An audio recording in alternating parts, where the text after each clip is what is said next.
what would I do Mhm. if my creativity became someone else's business opportunity? Okay, ayan Parang kakasabi lang natin intellectual kanina. property pa rin. Oo, Oo. intellectual property ulit ito. Kapagka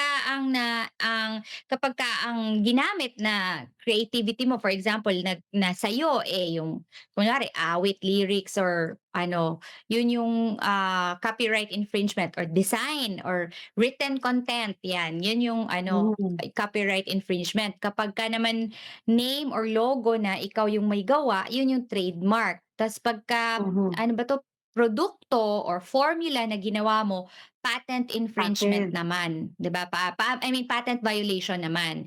Yung isa yung kanina yung trademark at saka yung copyright infringement, Oo. ayan. So, magrereklamo Actually sila sa ano pa rin, oo. IPO pa rin 'di ba, attorney? IPO pa rin. Mm. Tsaka yun nga Mm, protected talaga yan 'di ba Attorney Jane 'no? Meron yung tinatawag natin yung mm. naalala ko din napag-usapan natin 'to yung economic rights at saka yung moral rights nung Yes. creator, 'di ba? So talagang Mm, hindi po puwedeng pagkakitaan yung isang bagay na naging produkto ng inyong, yung pag-iisip 'no nung creativity niyo kagaya nung, mm. katanungan na sinasabi kanina dito sa ating programa sa Legally Yours, oo.